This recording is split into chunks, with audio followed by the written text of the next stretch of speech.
So now we are going to tackle about ionic bonding. So we already discussed the Lewis dot structure and what we can observe is that ara siya badlis, di ba? Adto siya na badlis that is considered as the bonding or ang nagpapilit sa ila, that is the bonding. And there are two types of bonding. We have the ionic bonding and the covalent bonding. But now we are going to tackle about ionic bonding. Okay, so ionic bonds form between metals and non-metals. Between metals and non-metals. Ma'am, non-metals, kag non-metals, ma'am, pwede sila maband through ionic bond?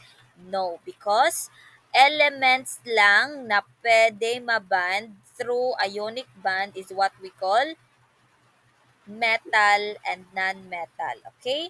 So, ang metal, I've already discussed this one. Metals can be found in the middle and on the left-hand side of the periodic table, while the non-metals can be found on the right-hand side of the periodic table. Sa igbaw-igbaw na part sa right.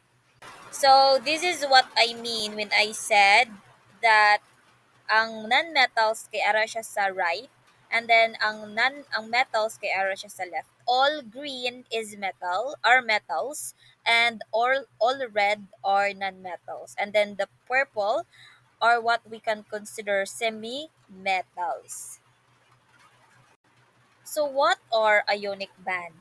An ionic band is formed when a metal and non-metal react. Okay? Strictly for metal and non-metal lang siya. Metal atoms become positively charged ions by losing electrons. So si metal atoms kuno kay nano siya nga charge ang mga metal plus sign, okay, or positive charge by losing electrons. Because, di ba si electrons kay negative. Ang sulti man diri, mulus kuno sila sang electron. So, nano naman lang kung mawatok pa ang ila negative. Di ba? Nano na lang ang mabilin? Ang ila na lang protons. Ang ila na lang positive. So, by losing electrons, meaning, nano man ang mabilin sa ila?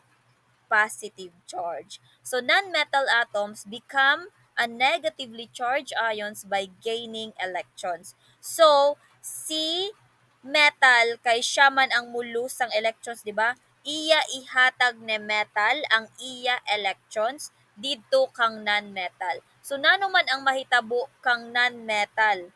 Since gitagaan siya sang damo nga electron, damo nga negative charge, na naman ang iya sign?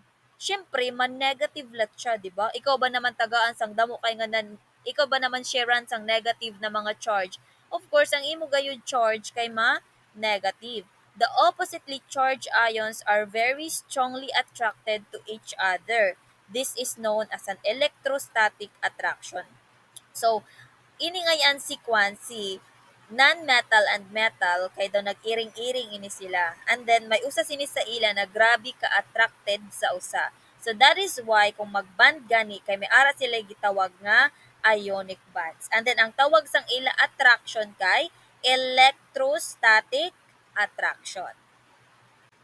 Okay, forming positive ions. So metal atoms lost electrons to form positively charged ions with a full outer shell of electrons. So, 'di ba, as what I've mentioned earlier, si metal kay ma-positive because iya nagipanghatag ang iya negative didto sa outermost shell sang iya gikaatrakan. Bali, si metal ini ang kung naguyab-uyab pini sila, si metal ang nanguyab. Iya gihatag didto tanan niya mga negative sign didto kang non-metal. So, paano man ma-form ang negative ions? Non-metal atoms gain electrons to form negatively charged ions with a full outer shell of electrons. So, di ba, para ma-balance, pila gato ang balance or stable na valence electrons, 8 ang need, di ba? So, si fluorine, pila man si fluorine? Pila man ang iya valence electrons? Fluorine has 7 because it belongs to group 7. So, kinahanglan niya sang usa na lang.